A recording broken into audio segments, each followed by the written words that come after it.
लाल की, श्री राधारमण लाल की, श्री राधा वल्लभ लाल की,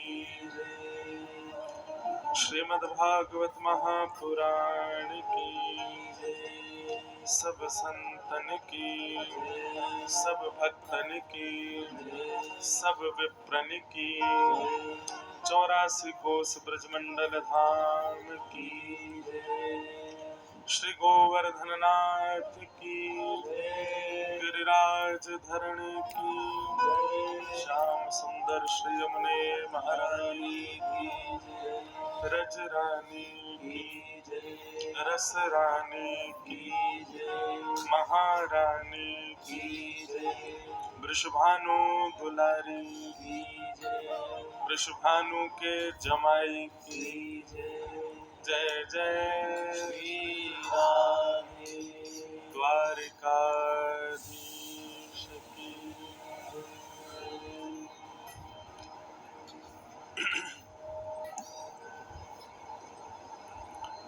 परम मंगल में परात्पर कलेश्वर अकारण करुणा वरुणालय भक्तवांछा कल्पतरु तड़ित विनिंदित पीतांबरधारी श्री बालकृष्ण लाल की, श्री राधा रमण लाल की वांगमयी शब्दमयी वाणीमयी प्रतिमूर्ति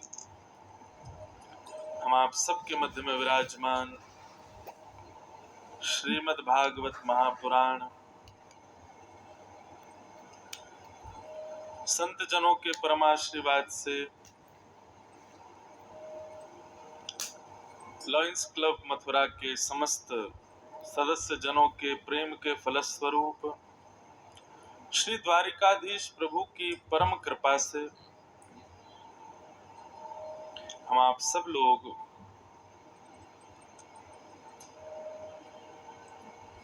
मथुरा के इस पावन प्रांगण में विराजित होकर के भागवत की मंगलमयी कथा सुन रहे हैं। ये हमारा परम सौभाग्य है।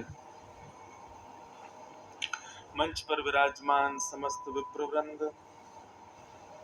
उपस्थित समस्त गंधर्वजन और आप सभी श्रोता भाई बंधु मातृशक्ति, सबको बहुत बहुत जय श्री कृष्ण। जोर से बोलो जय श्री कृष्ण, जय सिया राम, जय श्रीमन नारायण, हर हर महादेव, जय जय श्री राधे।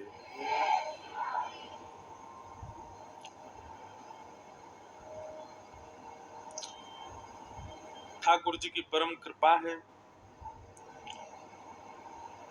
श्री यमुना जी के तट पर सुसज्जित ये ब्रजमंडल और उसमें भी भगवान की जन्म भूमि मथुरा में हम आप सब लोग बैठे हैं, भगवत चर्चा कर रहे हैं। आज तीसरा दिवस यहाँ प्रारंभ हो रहा है। कई सारे प्रश्न, कई सारे भाव आए हैं, सबको जितना यथामति संभव होगा स्पर्श करेंगे। किन्हीं का प्रश्न है कि कुछ दिन पहले, अभी 4 दिन पहले जब यहाँ कथा प्रारंभ हुई, उससे पहले वृंदावन में कथा चल रही थी, जिस कथा में ठाकुर जी की लीलाओं का विशेष वर्णन किया जा रहा था।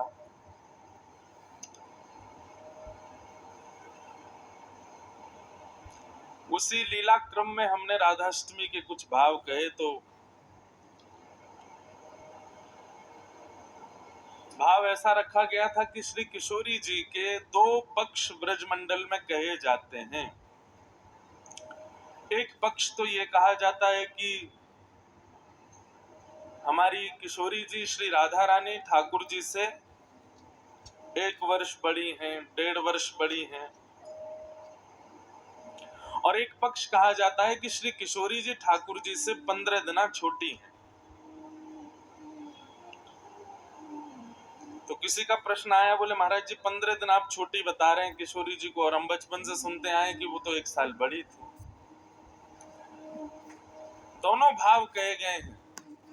अब आप ब्रजमंडल की कई बधाइयां सुनोगे श्री राधा रानी की जन्माष्टमी की बधाइयां जब सुनोगे तो उन बधाइयों में ऐसा भाव आएगा कि जब किशोरी जी प्रकट भई तो किशोरी जी के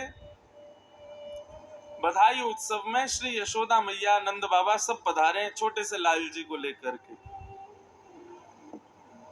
उन बधाई भावों को जब आप सुनेंगे तो उनसे ये बात प्रमाणित होती है कि श्री किशोरी जी 15 दिना छोटी। पर कई संत जनों की ऐसी आज्ञा है कि श्री किशोरी जी ठाकुर जी से 1 साल बड़ी है। पर हमारे ब्रज में अधिकतर श्री जी की बधाइयों में ये बात प्रमाणित होती है कि श्री किशोरी जी 15 दिना छोटी हैं लाल जी से। जन्माष्टमी के बाद की जो भाद्रपद की अष्टमी आ रही है उसमें उनका प्रादुर्भाव हो रहा है। तो इससे कोई ये विवाद का विषय नहीं है कि वो बड़ी हैं कि छोटी हैं। कई बार कई जगह शास्त्र प्रमाण भी है कि वे ठाकुर जी से बड़ी हैं। अब जब बधाई सुनो तो वहां पे तो वो कथा में भी मैंने ऐसा भाव बताया है। गूंज ने कम कर दो भैया।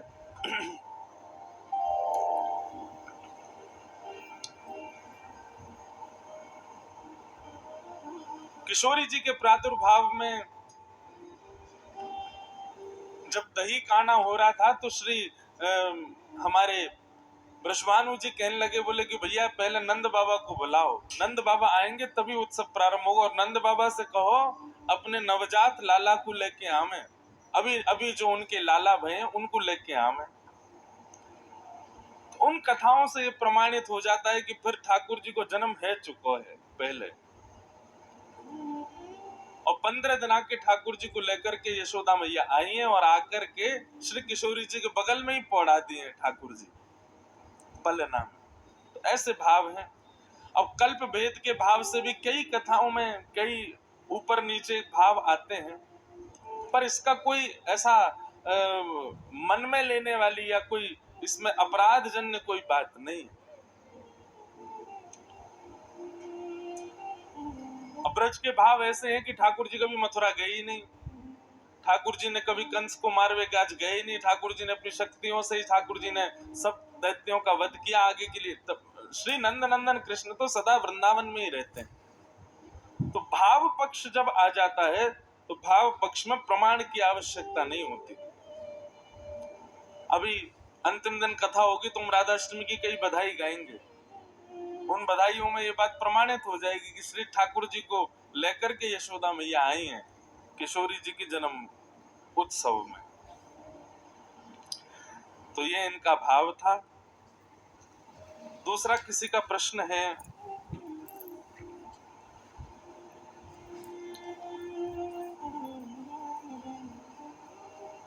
सत्य क्या है और सदा सत्य बोलो का मतलब क्या होता है?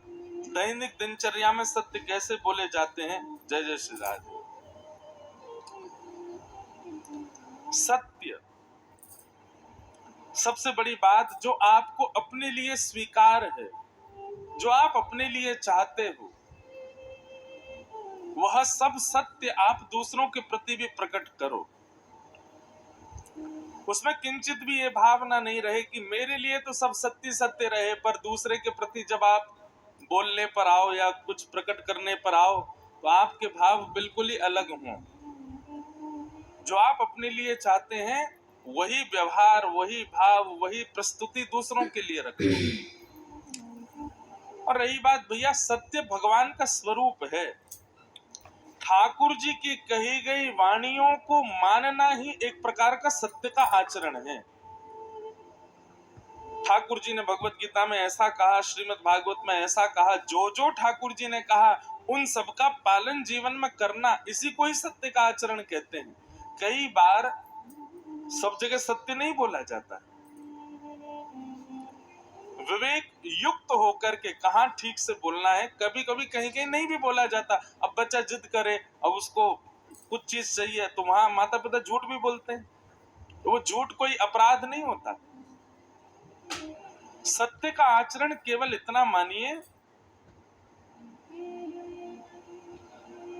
कि ठाकुर जी जो जो आज्ञा कर रहे हैं उन सब आज्ञाओं को अपने जीवन में पालन करो, और सब ना कर सको तो थोड़ी थोड़ी करना प्रारंभ करो। हम मानव हैं, हम लोग पूर्ण रूपेण परफेक्ट कभी नहीं हो सकते, ये बात लिख लीजिए। चाहे मैं व्यास मंच पर बैठा हूं, चाहे आप नीचे बैठे हैं, हम और आप में कोई भी 100% परफेक्ट नहीं हो सकता। बहुत ध्यान से सुनिएगा, श्रीमद् भागवत में ही वर्णन है। हमारी पाप की मात्रा ज्यादा होती है तो हम नरक में जाते हैं, हमारे पुण्य की भावना ज्यादा होती है तो हम स्वर्ग में जाते हैं, और पाप और पुण्य दोनों बराबर होते हैं तब पृथ्वी पर आते हैं। इसका मतलब क्या है? संसार में हर व्यक्ति दोष से युक्त है, हर व्यक्ति के अंदर कोई ना कोई कमी है। इसलिए आप पूर्ण रूपेण सत्य का आचरण कभी नहीं कर पाओगे, पर थोड़ा थोड़ा करो, नित्य करने का प्रयास करो। प्रयास ही करना चाहिए और प्रयास ही प्रधान होता है। भैया ने की दियो मेरो एक प्रश्न उड़ गयो, वो राका जी आ जाओ, जल्दी दो जल्दी, ये उड़ गया यहाँ पर। तो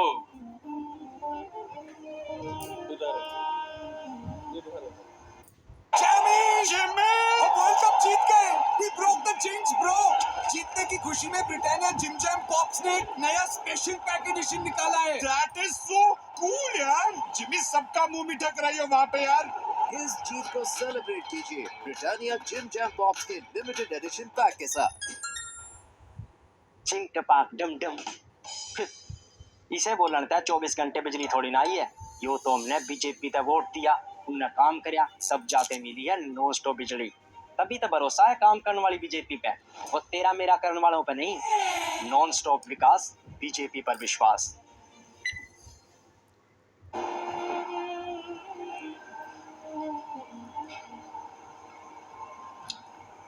हम एक बात कहते हैं कि आप रोज कथा सुनते हैं, कोई भी एक आज्ञा व्यासपीठ की, सारी आज्ञाएं नहीं, हजारों लोग बैठे हैं यहाँ पर और यहाँ से हजारों बातें कही जाती हैं, कोई कोई एक एक आज्ञा का पालन भी नित्य करना प्रारंभ कर दे तो भी सत्य आचरण माना जाएगा। संपूर्ण सत्य आचरण तो आप नहीं कर पाओगे। एक ही हुए, उन्हीं का नाम ही आज तक गाया जाता है, सत्यवादी हरिश्चंद्र हुए, एक ही हुए, सब नहीं हो सकते। इसलिए प्रयास करो कि जितना हो सके उतना करें, तो वही सत्य का आचरण है। ठाकुर जी जो जो कह रहे हैं उन बातों को मानना प्रारंभ करो और उनको जीवन में उतार करके अपने आचरण में लाओ। भले ही 1 लाओ, 2 लाओ, 3 लाओ, पर लाओ। बिल्कुल भी ना लाना। ठाकुर जी की कोई आज्ञा है, कथाओं में गुरुजनों की और माता पिता की कोई आज्ञा हो जाए, शास्त्र सम्मत कोई बात पता चल जाए, फिर भी उसका आचरण ना करना, प्रयास भी ना करना, यही असत्य आचरण है। कम से कम प्रयास तो करो।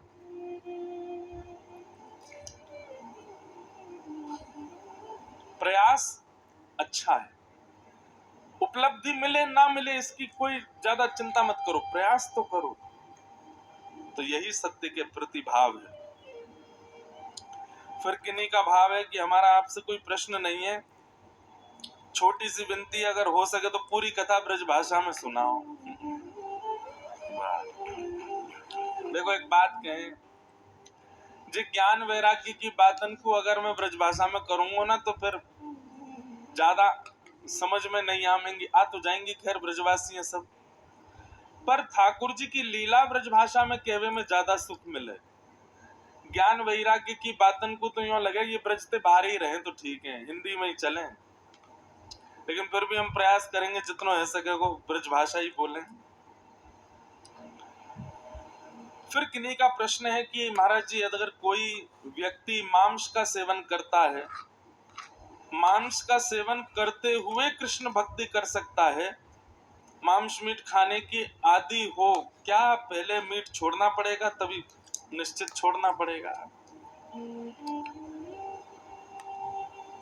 हमारे मंदिरों में इतना विचार किया जाता है कि ठाकुर जी के कई मंदिरों में सेवा में टमाटर का भी भोग नहीं लगता। क्यों? क्योंकि उसका स्वरूप अच्छा नहीं है।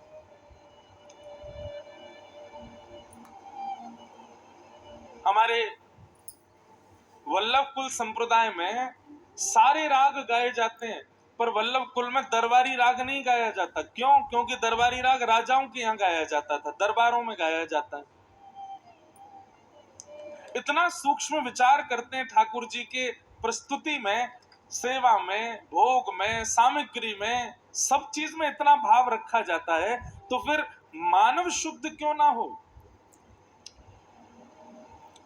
अरे कोई मांस भक्षण करता है तो निश्चित है उसके चित्त में कहीं ना कहीं क्रूर स्वभाव विद्यमान है, और क्रूर स्वभाव राक्षस का होता है, और राक्षस कभी ठाकुर जी को प्राप्त नहीं कर सकते। और एक बात हमारी बहुत ध्यान से सुनिए, किसी को पाने के लिए कुछ त्यागना पड़ता है। प्रेम का ये स्वरूप है। सर्वगुण संपन्न होकर के और सारी व्यवस्थाओं में रह करके अगर आप किसी को पाना चाह रहे हो तो वो प्रेम नहीं है। प्रेम में तो कुछ ना कुछ त्याग किया जाता है, तभी मिलता है। मैं कथाओं में कहा करता हूं कि जब ब्याह होता है तो पति अपनी पत्नी के अनुसार कई त्याग करता है जीवन में, कि भाई उसको ये प्रिय नहीं तो मैं ऐसा ना करूं।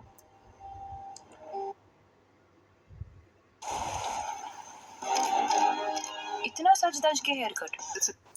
पत्नी अपने पति के लिए त्याग करती है, और पति पत्नी एक दूसरे के लिए ना भी करें तो पति पत्नी अपने बच्चों के लिए त्याग करते हैं, बच्चे माता पिता के लिए त्याग करते हैं। मांस तो बहुत ऊंची कोटि की बात हो गई, यहाँ तो प्याज लहसुन तक का त्याग कर देते हैं।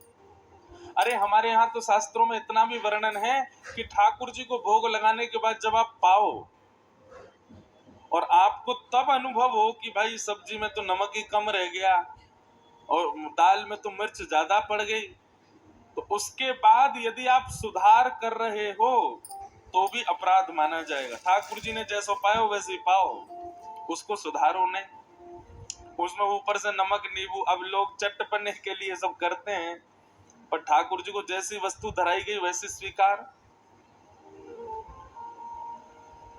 और रही बात ये जो जिनका भी ये प्रश्न है, भगवान करे कि कम से कम ये ब्रजवासी तो नहीं हो जो ये मांस खा रहे हैं।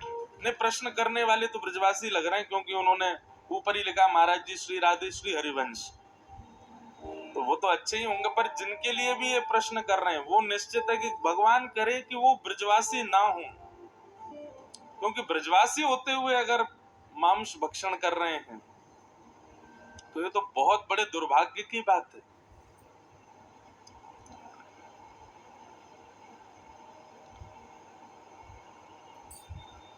जो व्यक्ति जमीन पर पड़ा है ना, वो कितनी भी करवटें ले ले गिरेगा नहीं, क्योंकि पहले ही गिरा पड़ा है। पर जो बिस्तर पर सोया होता है वो करवट ले तो नीचे गिर जाता है।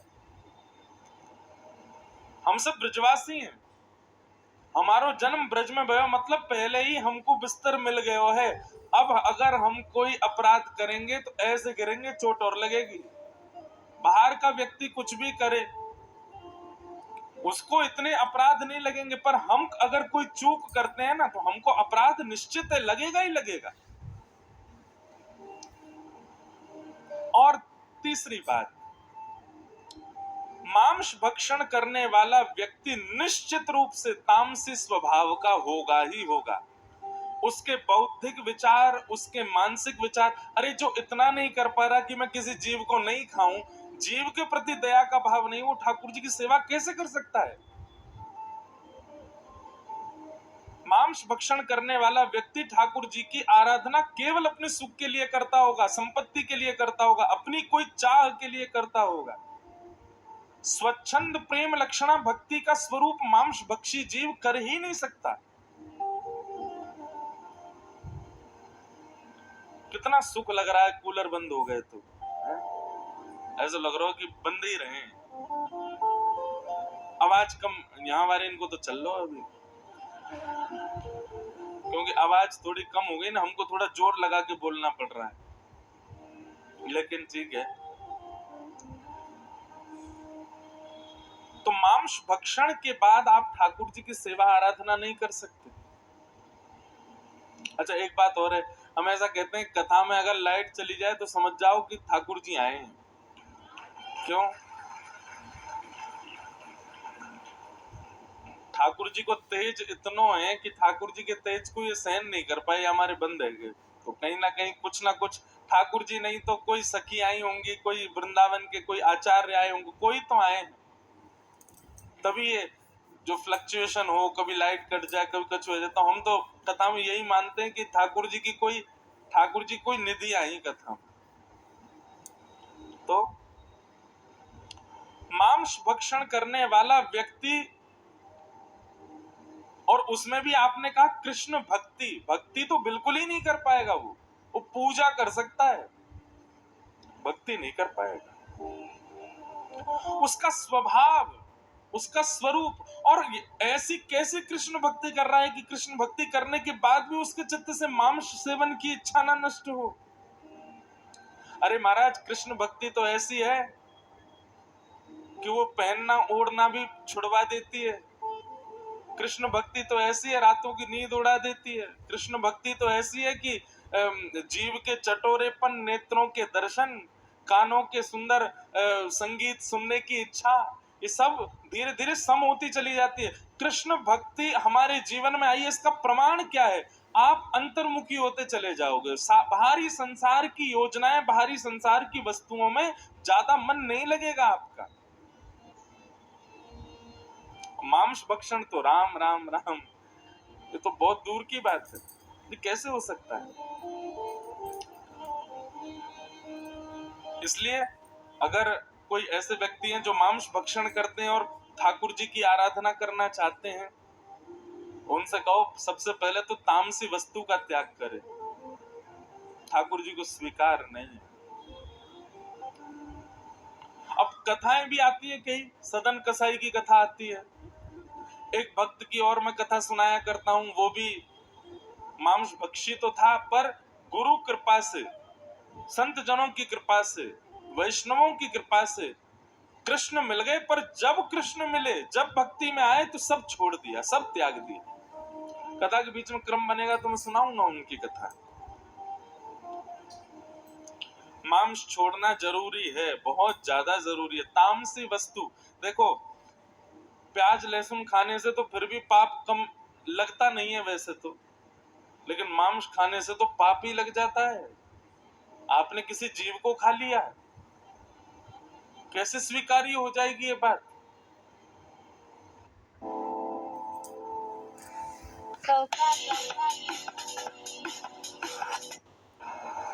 तो इसलिए कम से कम कृष्ण भक्ति का चित्त में यदि भावना उत्पन्न हो रही है कि हम कृष्ण भक्त बने, तो मांस तो त्यागना पड़ेगा और धीरे धीरे तामसी हर वस्तु का त्याग करना पड़ेगा।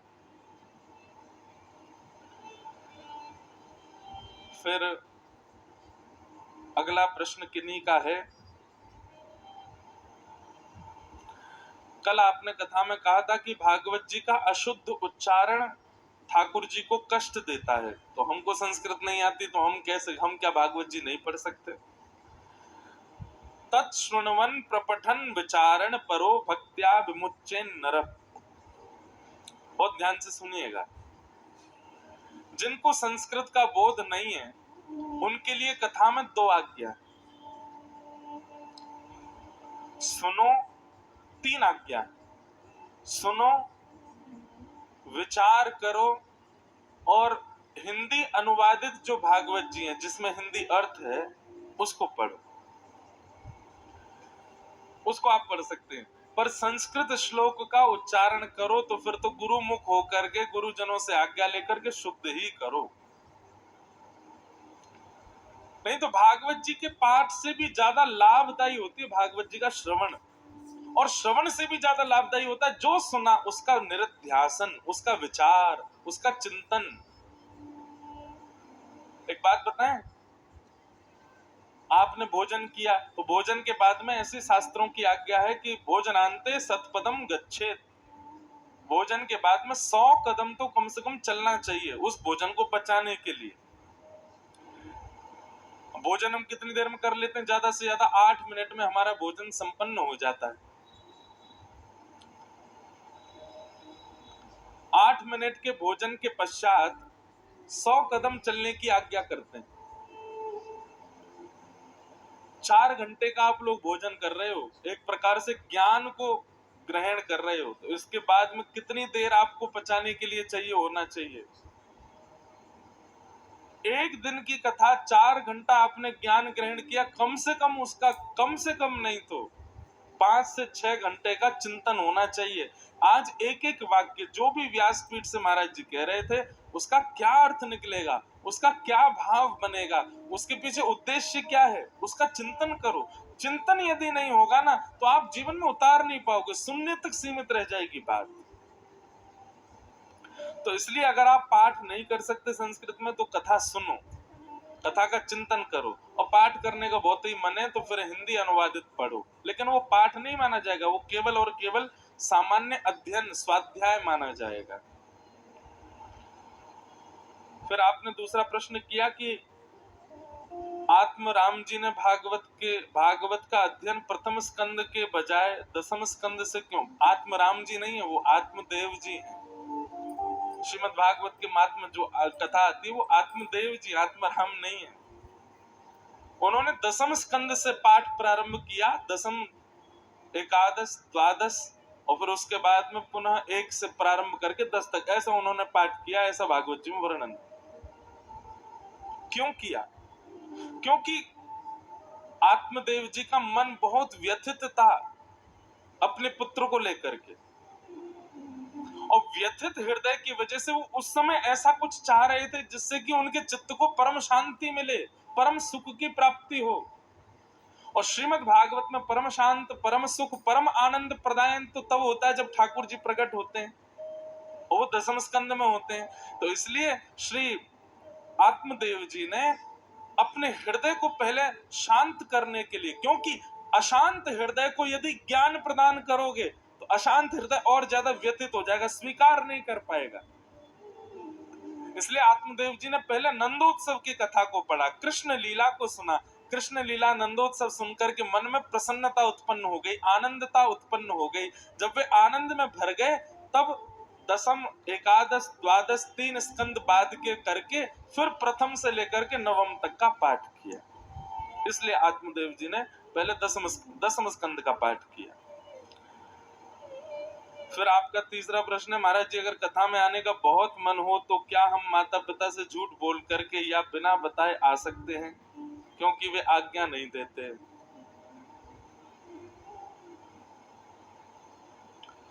झूठ बोल करके पीने जाओ, उससे अच्छा तो झूठ बोल के कथा सुनने आ जाओ। झूठ बोल करके खाने जाओ, झूठ बोल करके डोलवे जाओ, उससे अच्छा तो कथा में आ जाओ। अच्छा एक बात बताएं,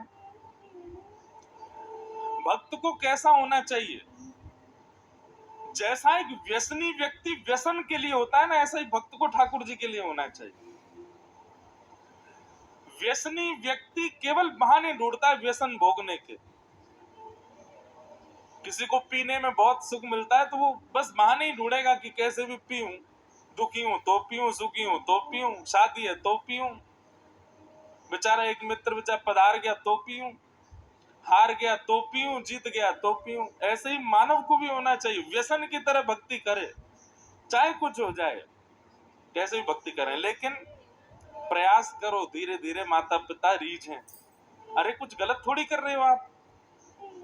लेकिन आजकल मैं तो इतने युवा बालकों से मिलता हूं, मुझे इतनी चिंता होती है कभी कभी कि भैया हमारी कथा से इतने सारे युवा भक्ति मार्ग में आ तो रहे, पर अब माता पिता बड़े चिंतित हैं उनके। कई जगह जाता हूं, लगभग हर कथा में एक माता पिता की शिकायत होती, महाराज जी आप थोड़ी कथा ना ज्यादा भक्ति भाव वाली मत किया करो, क्यों हमारे बच्चे ऐसे हो गए, पूर्ण भक्त हो गए, और इनसे कहो ये ज्यादा ही भक्ति में आ गए। मैंने कहा अरे शुक्र मनाओ, पी करके कहीं पड़े तो नहीं हो, शुक्र मनाओ, कुछ गलत खाते तो नहीं है, गलत व्यवहार तो नहीं करते, किसी के साथ छल तो नहीं कर रहे, कपट तो नहीं कर रहे, किसी का बुरा तो नहीं कर रहे, किसी के हक का खा तो नहीं रहे, किसी से झूठ तो नहीं बोल रहे, किसी के हृदय के साथ में खिलवाड़ तो नहीं कर रहे। जिन चीजों से मानव को चिंता होनी चाहिए उसकी चिंता तो नहीं है। इस बात की चिंता है कि ये भक्त हो गए, अब कैसे होगा।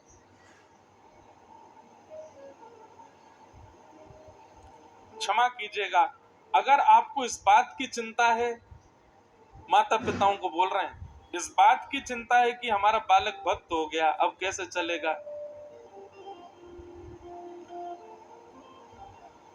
तो निश्चित ही आपके ऊपर कलयुग का बहुत बड़ा प्रभाव है। इसीलिए ऐसी सुगम स्थिति में भी आपको अपने बालक की चिंता कैसे हो सकती है।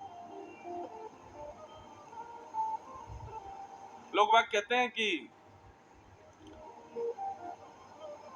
थोड़ा बहुत महाराज जी आज के परिवेश में भी रहना चाहिए ना, आज के अनुरूप भी रहना चाहिए, कलयुग के प्रभाव से भी थोड़ा प्रभावित होना चाहिए। एक बात ध्यान पूर्वक सुनिएगा, ये थोड़ा प्रभाव और कम प्रभाव और ज्यादा प्रभाव नहीं होता, दो ही होते हैं, या तो पूरा प्रभाव या फिर बिल्कुल नहीं।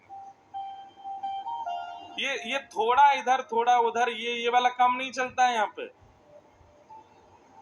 कभी कभी पी लेते हैं, वैसे तो हम वो भक्त हैं, कभी कभी चल जाता है काम। ये कभी कभी वाला, ये थोड़ा थोड़ा और कम वाला काम नहीं होता है यहाँ पे। अगर कलयुग का प्रभाव होगा तो तनिक से भी अधिक हो जाएगा। आपने एक जगह भी कलयुग को स्वीकार किया तो पूरा पूरा कलयुग आपके पास आएगा, पूरे परिवार के साथ आएगा।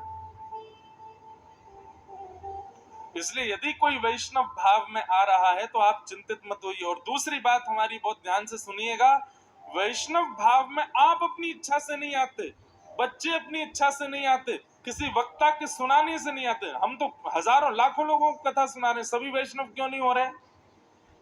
हजारों लोगों में से गिनती के 4 या 5 बालक वैष्णव बन रहे हैं। इसका मतलब क्या है? वो अपनी इच्छा से वैष्णव नहीं बने, मेरी कथा सुन के वैष्णव नहीं बने, आपकी इच्छा से वैष्णव नहीं बने। किशोरी जी चाहती है वही वैष्णव बनता है, ठाकुर जी जिसको स्वीकार करते हैं वही वैष्णव मार्ग में आता है। रावण सब जानता था, सारे वेद पुराण सब पता थे उसको, संस्कृतज्ञ था, महादेव का रोज अभिषेक करता था, सब कुछ जानते हुए वैष्णव नहीं बन पाया। और वहीं जटायु जो एक मानव भी नहीं है, एक पक्षी के स्वरूप में है, लेकिन राम जी ने स्वीकार किया, बन गया वैष्णव। ठाकुर जी ने अपने हाथ से उसका अंतिम संस्कार किया।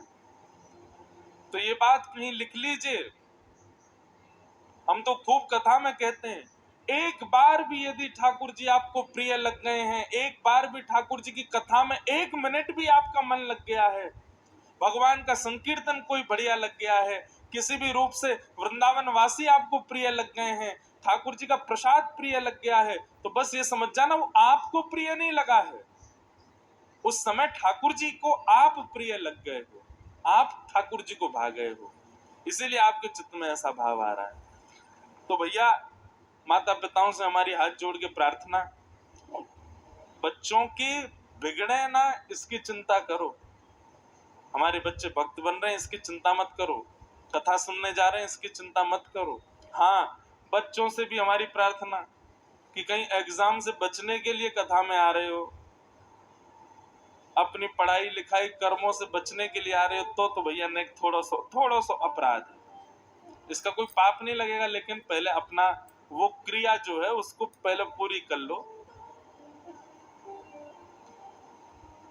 तो माता पिता से झूठ बोल के कथा में आ सकते हैं, कोई दिक्कत नहीं, पर प्रयास करना कि धीरे धीरे वो मान जाए। फिर एक महाराज जी आपसे छोटी सी विनती कि श्री यमुना जी के विषय में थोड़ा वर्णन करें कथा में। निश्चित करेंगे, यमुना जी का जब भाव आएगा तो फिर यमुना जी के बारे में खूब सुंदर व्याख्या करने का प्रयास करेंगे, जो जो हमारे आचार्य चरणों ने वर्णन की है। फिर किन्हीं का प्रश्न है कि भगवान ने अर्जुन को ही अपना सखा क्यों चुना? युधिष्ठिर धर्मराज हैं, भीष्म पितामह ज्ञानी हैं, सूरवीर थे, नकुल सहदेव और बाकी भीम भी सब योग्य थे, पर अर्जुन को ही क्यों चुना? आज बताएंगे कथा में, आज महाभारत का प्रसंग आएगा कथा में, तब इस बात को हम सुनाएंगे कि भगवान ने अर्जुन को ही क्यों स्वीकार किया। अच्छा, एक बात और है कि अर्जुन से भी श्रेष्ठ एक और मित्र है भगवान का, उसका नाम क्या है? उद्धव।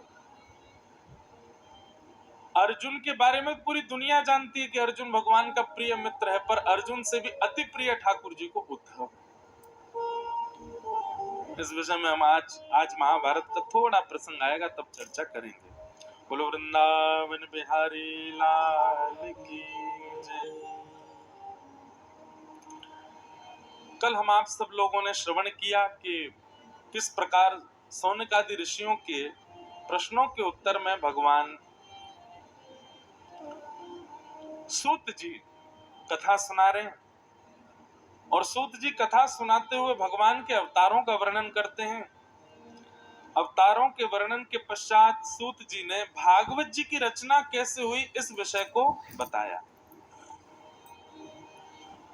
और ध्यान पूर्वक सुनिएगा सब लोग।